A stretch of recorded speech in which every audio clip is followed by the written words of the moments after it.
안녕하십니까. 조선일보경제부의 박사 기자 방현철입니다. 이 시간은 받으면 많이 버는 방현철 박사의 머니머니 시간입니다. 오늘은 2023년 세계 경제가 어떻게 될까 알아보는 시간을 갖도록 하겠습니다.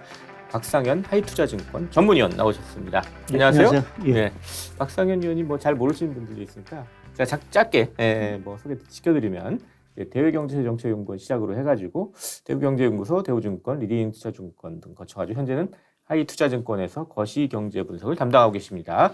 리서치 경력만 한 30년 되시는 베테랑 이코노미스트이십니다. 오늘은 이제 세계 경제 중에서도 좀 미국 얘기를 중심으로 얘기를 해보려고 해요. 그래서 2023년 미국 긴축은 어디로 갈까? 이 얘기를 하도록 하겠습니다. 첫 번째 이제 미국의 긴축 2023년에는 어떻게 될까? 2022년에는 상당히 강한 긴축이 있었어요. 그럼 근데 2023년 어떻게 될까? 이게 이제 궁금합니다. 일단 파월이 더 높게 더 멀리 이런 얘기를 해놓긴 했는데 어떻게 좀 전망을 하고 계시나요? 예, 파월 의장의 말씀하신 금방 말씀 더 높게 더 멀리 올림픽 캐치프레이와 비슷한 것 같은데요. 일단 긴축 사이클과 관련돼서는 저는 일단 종료가 될 거로 좀 보고 있습니다. 네. 그러니까 지금 여전히 긴축 사이클이 더 길게 간다 이런 얘기들이 있긴 하지만 지금 글로벌 경기 상황, 특히 이제 미국 경기 상황들을 보게 되면 사실 물가라는 부분 자체가 상당히 중요한 부분들이긴 하지만 경기 침체라는 부분을 더 이상 연준이 방관하기는 어렵다라는 좀 생각을 좀 하고 있습니다. 그래서 그렇게 보면 더 멀리라는 부분을 얘기를 했긴 했지만 내년 1분기 정도 되면 결국 미국의 금리 인상 사이클은 종료 쪽으로 좀 다가가지 않을까라는 쪽에 좀 생각을 하고 있습니다. 물론 종료라면 멈춘다는 말씀이고, 예, 멈추고 인하 인하 자체는 건가요? 사실은 조금은 상당히 내년에는 쉽지 않을 수 있다라는 좀 생각을 하고 있는데요. 예. 그 이유는 사실은 이제 인하를 하려면 경기가 상당히 이제 침체가 돼야 되겠죠. 근데 지금의 전반적인 미국 경기를 바라보는 시각, 약간의 좀 찬반 논쟁이 있긴 하지만, 요번 그 미국 경기 침체 같은 경우는 짧고 얇은 경기 침체를 사실은 대부분 예상을 하고 있습니다. 예. 그러한 상황에서 보게 되면 굳이 미국이 금리를 인하하면서까지 연준이 물가를 다시 자극하는 이러한 우를 범하지는 않을 것 같고요. 예. 그래서 그렇게 보면 우리가 지금의 어떤 미국 경기의 컨센서스를 기반으로 한다면 얇고 짧은 이 상황에서는 내년도 미국의 금리 인하 가능성은 사실은 저는 거의 없다라는 보고 있고요. 또 제가 사실은 그 연초부터 한 가지 이제 제가 미국 경기를 보면서 이제 말씀드린 제가 물가하고 그 미국의 기준금리 어떤 차트를 그려놨지만 미국이 사실은 좀 전 세계도 마찬가지지만 조금 변했다라는 게 이제는 저물가 저금리 시대가 아니라 저는 중물가 중금리 시대라고 좀 생각합니다. 중물가 중금리. 그러니까 물가 자체가 이전처럼 연준이 얘기하고 있는 2% 이하로 가기는 사실은 쉽지 않다라는 쪽에 좀 생각을 하고 있기 때문에 그렇게 보면 연준이 어느 정도의 금리 수준은 계속 유지할 거다. 그러니까 높은 수준에서의 어떤 금리 수준 자체를 유지할 수밖에 없지 않겠느냐라는 쪽에서 보면 조금 내년도 금리는 종결이 되긴 하겠지만 금리 인하까지는 기대하기는 조금 어렵지 않겠느냐 좀 생각을 하고 있습니다. 결국 미국 긴축은 말씀하셨듯이 이 미국의 물가, 인플레이션하고 상당히 관계가 깊잖아요. 그렇다면 인플레이션은 어떻게 보세요? 중물가라고 말씀을 하시긴 하셨는데. 예, 일단 제가 말씀드리는 거는 그 미국의 물가 자체가 1분기부터는 좀 뚜렷하게 둔화가 되는 쪽으로 생각을 하고 있습니다. 네. 그 이유는 지금 많이들 얘기하시는 이제 서비스 물가, 이 물가가 과연 잡히느냐라는 부분들인데 그 서비스 물가의 핵심은 사실은 임금하고 부동산 가격, 주택 가격, 임대료인 부분들인데 임금 쪽은 사실은 떨어지기가 그렇게 쉽지는 않을 것 같습니다. 그러니까 그건 미국의 고용시장 자체가 워낙 지금 구조적으로 타이트한 부분들이 있기 때문에 임금 상승률이 쉽게 떨어지지는 않을 것 같고요. 다만 임대료, 그러니까 임대료를 결정하는 건 결국 이제 주택 가격이 되겠죠. 그 주택 가격은 이미 미국에서 이제 둔화 기조가 사실은 이제 보이고 있기 때문에 그게 아마 이제 시차를 두고 아무래도 이제 임대하고 이제 집을 빌려주시는 분들하고 이제 계약 관계라든지 이런 것들이 한 6개월 내지 3개월 이렇게 되다 보니까 이제 즉각 이제 집값이 반영이 안 되는데 그 반영되는 시점 자체가 아마 내년 초 정도 되지 않겠느냐라는 쪽에 좀 생각을 하고 있고요. 또 한 가지는 최근에 그 미국 물가와 관련돼서 조금 긍정적인 게 유가입니다. 한때 뭐 우크라이나 러시아 전쟁으로 인해서 뭐 120불 뭐 이렇게까지 네. 갔던 유가가 최근에 보시게 하겠지만 70불 내외 네. 정도로 떨어진 상황들입니다. 그래서 그렇게 보면 이제 기저 효과라는 부분, 그러니까 유가도 에너지 가격도 기저 효과 부분들이 있기 때문에 그러한 것들이 들어오는 게 아무래도 러시아 우크라이나 전쟁이 지난해 2월 24일 날 시작이 됐으니까요. 네. 이제 그렇게 보면은 조금 그 부분에서도 물가에 좀 하락 요인이 좀 생겼다. 거기에 뭐 최근에 뭐 공급망과 관련된 여러 가지 이제 완화적 요인들이 사실 좀 눈에 보이고 있는 부분들이 있어서 아주 이전처럼 아까 말씀드린 저물가 환경으로 가기는 좀 어렵고요. 네. 결국 뭐 저희가 그러니까 원하든다기보다는 이제는 한 3, 4%대 연말 기준으로 해서 네. 그 정도로 가는 어떤 물가의 흐름은 내년 초부터 좀 가시적으로 나오지 네. 않을까 좀 보고 있습니다. 고물가는 이제 가고 네. 3, 4%대의 네. 중물가 시대가 이제 올 예, 것이다 예. 이렇게 보고 계시는 거네요. 이제 그 금리 이제 긴축 얘기를 하다 보면 최종 금리 얘기 계속 하잖아요. 네. 이게 어디까지 갈 것이냐 이제 그 끝이 날 것이다라고 말씀하셨는데 이 끝은 한 어느 정도 보세요? 지금 월가에서는 한 5% 정도 이렇게 보고 있던데. 예. 예, 저도 뭐 그 정도 수준에 동의를 하고 있습니다. 그러니까 뭐 일부에서 뭐 7%까지도 이제 나오면서 상당히 시장을 화들짝 놀라게 했던 부분들이 있는데요. 일단 말씀드린 대로 미국의 물가 자체가 한 4%대 뭐 이러한 3, 4%대로 떨어진다라고 하면 그 정도에 걸맞는 정책금리 수준은 대충 한 5% 정도가 되지 않겠느냐라는 쪽이 좀 생각을 하고 있고 내년에 한 글쎄요 뭐 한 25bp, 25bp 한 두 차례 정도 금리 인상 정도를 좀 예상을 하고 있기 때문에 그렇게 보면 한 5%뭐 조금 넘으면 5.25 뭐 요 정도 레벨에서 사실은 인상 기조가 마무리되지 않겠느냐라는 쪽이 좀 생각을 하고 있고 거기에는 사실 뭐 경기적인 문제도 있긴 하지만 최근 이제 뭐 우리가 뭐 이 리스크 자체가 조금 진정이 되긴 했지만 뭐 아시겠지만 가상화폐 거래소인 이제 FTX 파산 이런 것들이 있지 않습니까?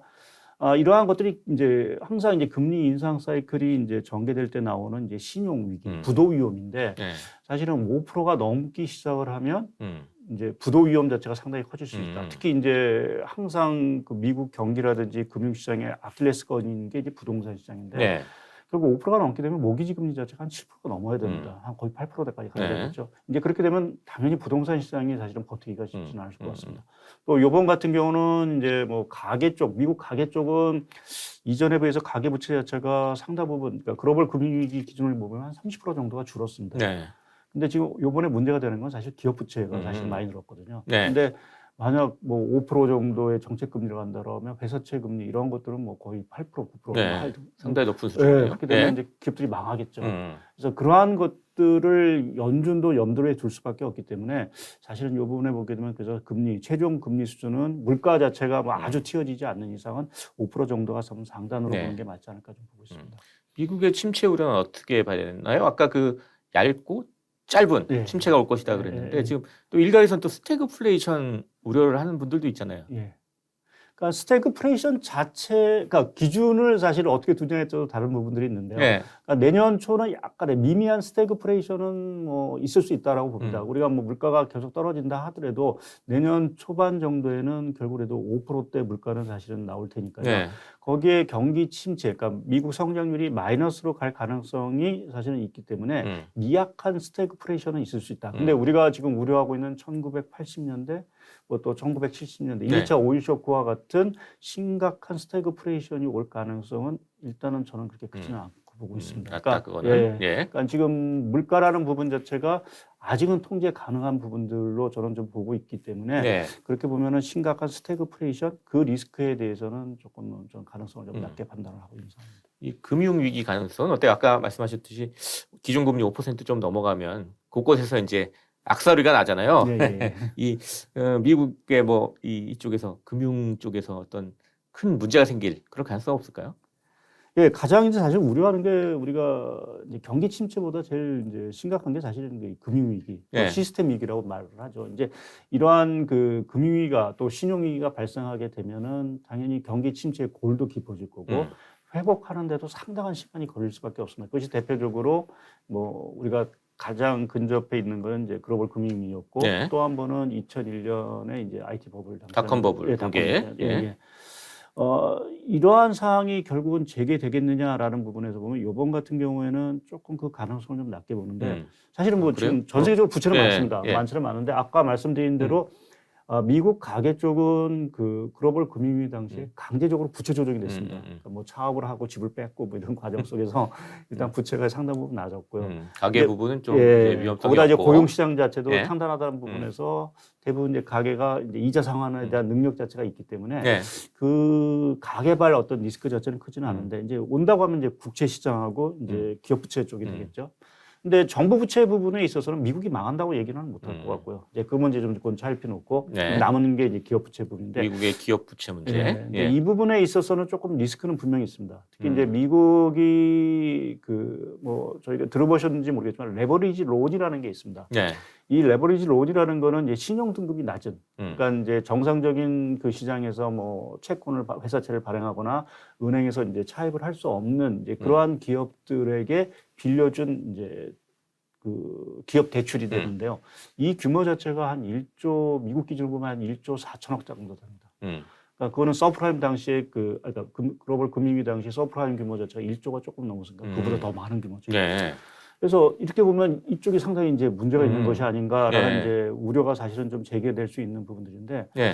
그래서 이 부분이 그럼 터지려고 하면 뭐 어떻게 하면 어떤 뭐 트리거가 있어야 트리거가 되겠죠? 있어야 되는데 그건 예. 뭐겠느냐? 그것이 하나 이제 금리인 부분들이고요. 미국의 정책 금리가 말씀드린 대로 이게 엄청나게 올라가게 높아졌다? 되면 예. 당연히 뭐 이거는 터질 수 있는 부분들이고. 두 번째 부분은 미국 경기가 흔들린다. 기업들이 이러한 이자 상환도 할 수 없는 그러니까 현금을 캐시플로우가 현금 흐름이 나온다라고 하면 당연히 부도로 이제 자빠지게 되겠죠. 네. 그러니까 더구나 이들 기업은 이제 신용도가 나오니까 다른 데 차입도 못하게 되니까. 그래서 이제 미국 경기, 제조업 경기 자체의 흐름 자체가 결국 어떻게 되느냐라는 부분들이 중요한 부분들인데 네. 다행스러운 건 최근에 미국 제조업 경기를 보게 되면 뭐 우리가 지금 경기 침체 얘기를 하지만 상당히 탄탄한 부분들입니다. 물론 이제 좀 기업 이익이라든지 매출이 좀 줄어들 가능성이 있긴 하지만 네. 그렇다고 해서 연쇄 도산과 같은 그러한 어떤 그 리스크를 좀 촉발시킬 수 있는 그러한 사항은 분명히 아니다라는 쪽에 좀 생각을 하고 있기 때문에 네. 조금은 좀 리스크 있다라는 말씀은 분명히 드리긴 하지만 넘어갈 수도 있다. 그러니까 좀 넘어가는 쪽에서 우리가 조금 무게 중심을 두고 조금 바라볼 수 있는 상황들이 아니겠나. 최근에 보면 관련해서 이제 우리가 이러한 리스크를 보기 위해서는 그 신용 스프레드라고 해서 네. 그러니까 하일드 채권, 그러니까 뭐 고위험 채권하고 이제 안정적인 채권하고의 어떤 금리 차를 많이 보게 되는데 네. 그게 상당 부분 좀 올랐다가 상당 부분 좀 안정세를 좀 보이고 있습니다. 그래서 이러한 흐름을 보게 되고 또 말씀드린 대로 미국의 제조업 경기 자체가 여전히 탄탄하다라는 측면에서 보면 이번 경우에는 좀 다행스럽게 위기를 좀 넘어가면서 말씀드린 대로 짧고 얇은 경기 침체로 그치지 않을까 좀 생각을 하고 있습니다. 미국은 괜찮더라도 미국 금리가 올라가면 전 세계 다 금리 같이 올라가는 건데 신흥국에서는 금융위기 가능성은 없을까요? 예, 항상 우리가 뭐 이 미국이 금리 인상할 때마다 항상 뭐 낮아빠졌던 게 사실은 이제 신흥국 뭐 네. 이러한 쪽이었기 때문에 뭐 이번에도 사실은 예외가 아니다라고 말씀드리긴 좀 어려운 부분들이 있는데 이번과 좀 약간 독특한 부분이 하나 있습니다. 하나는 그 미국이 금리를 올리기 전에 신흥국에서 먼저 금리를 올렸습니다. 네. 그러니까 과거에는 뒤따라서 네. 올리면서 했는데 우리나라도 먼저 올렸죠. 네, 그래서 예. 약간은 좀 뭘까 선제적으로 방어를 했다라고 할까요? 네. 뭐 그러한 부분이 하나 있는 것 같고요. 또 한 가지는 지금 뭐 대다수의 어떤 신흥국은 아니지만 그 상당 부분의 신흥국 자체가 이제 원자재를 사실은 팔고 하는 국가들인데 네. 다행스럽게 아직 원자재 가격 자체가 그렇게 뭐 급락하는 뭐 대표적으로 유가 같은 경우도 한 70불대를 계속 유지를 하고 있으니까요. 그러면 어느 정도 사실은 이제 그 그러니까 우리가 수출 대금이라든지 이러한 것들을 통해서 부채를 상환할 수 있는 능력들이 상당히 있다. 그러니까 올해 같은 경우 전 세계 이제 주가 흐름을 보게 되면 항상 뭐 문제가 됐던 그 남미적인 브라질 같은 경우는 네. 연초 대비 주가 수익률이 플러스입니다. 다른 데서 다르죠 마이너스인데 원자재 가격이 오르니까. 그러니까 예. 이러한 펀더멘탈이 어느 정도 뒷받침되고 있다라는 측면에서 보게 되면 조금은 이 신흥국에 대한 위기 자체도 요번은 좀 비껴갈 수도 있지 않겠느냐라는 부분을 좀 생각을 할 수 있고요. 다만 이제 제가 이 신흥국 얘기를 할 때 항상 드리는 게 중국입니다. 네. 그러니까 중국이 흔들려 버리면 사실은 그 연쇄의 여파 자체가 사실은 이머징 쪽으로 많이 가는 부분들이기 때문에 결국 중국에 대한 경기 우리가 뭐 최근에 여러 가지 뭐 중국에 대한 우려감이 있었는데 그러한 중국 경기가 실제 위기 자체가 현실화되느냐 안 되느냐라는 부분 자체가 전반적으로 봤을 때 신흥국 위기를 좌우하는 가장 중요한 촉도가 되지 않을까 좀 보고 있습니다. 예. 자 이렇게 해서 쭉 미국 긴축 얘기 쭉 해봤는데요. 이런 긴축의 시대, 이 투자 아이디어는 어떻게 좀 갖고 가는 게 좋을지 뭐 이걸 한번 얘기를 마지막 질문 던져보겠습니다. 예, 최근에 그 뭐 뉴스를 보시면 알겠지만 그 자금들이 가장 이제 먼저 달려가는데 아마 채권인 것 같습니다. 네. 채권 시장 워낙 금리 수준도 높고 또 이제 금리가 떨어지게 되면 이제 채권 가격이 올라가다 보니까 이제 미국 금리 사이클도 이제 종료되는 것이 아니야라는 어떤 기대감과 더불어서 이제 채권 가격이 이제 강세로 가격이 상승할 수 있다라는 어떤 네. 기대감 뭐 이런 것들 때문에 채권 시장으로 일단은 좀 자금이 좀 몰려가는 상황들인데요. 그러한 측면에서 보면은 상반기에는 아무래도 채권 시장 자체가 조금은 좀 유망한 투자처가 되지 않겠느냐라는 네. 쪽에 좀 생각을 하고 있고요. 다행스럽게 연초에 뭐 미국의 어떤 금리 인상 사이클이 종료가 되고 물가도 좀 안정을 찾고 중국 경기 뭐 이러한 것들이 좀 정상화된다라고 하면 하반기 정도 가서는 주식시장 쪽에서의 어떤 흐름 뭐 이러한 것들을 기대하는 어떤 기대감 자체가 상당히 커질 수 있습니다. 또 네. 어느 정도 또 금리가 상당 부분 떨어지게 되면 또 채권 시장에서 자금이 일단은 또 주식시장으로 옮겨갈 수 있는 부분들이 있어서 뭐 아주 위험을 회피하신다라고 하면 당연히 예금이 사실은 제일 좋은 그렇죠. 선택인 거고요. 예.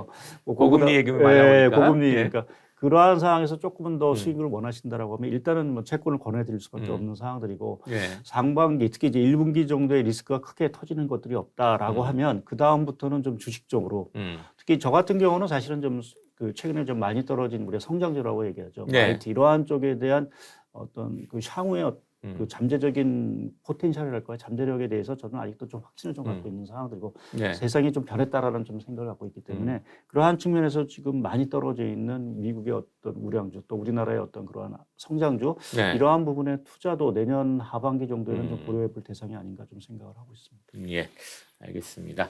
자, 이렇게 해서 오늘은 박상현 하이투자증권 전문위원 모시고 2023년 미국 긴축은 어디로 가나 이 얘기를 나눠봤습니다. 그리고 마지막으로 투자 아이디어까지 좀 얘기를 해봤습니다. 이제 저희 마지막으로 저희 시청자 구독자 여러분께 마무리 인사 짧게 부탁드리겠습니다. 예, 다가오는 새해 여러 가지 불확실성이 사실 많고 경기에 대한 우려도 사실은 좀 증폭이 되고 있는 것 같습니다. 뭐 내년에 경기 침체를 사실은 피하기는 좀 어려울 수 있다 하더라도 거기에서 또 우리가 투자 기회라는 부분을 좀 찾을 수 있는 부분들이기 때문에 불확실성 시대 뭐 꼭 위험만 있는 것이 아니라 기회가 있다라는 부분에서 다가오는 새해를 조금 맞이하시기를 좀 바라겠습니다. 네, 감사합니다. 지금까지 박상현 하이투자증권 전문위원 그리고 저는 조선일보경제부의 박사이자 강현철이었습니다. 그럼 다음 시간에 또 뵙도록 하겠습니다. 감사합니다.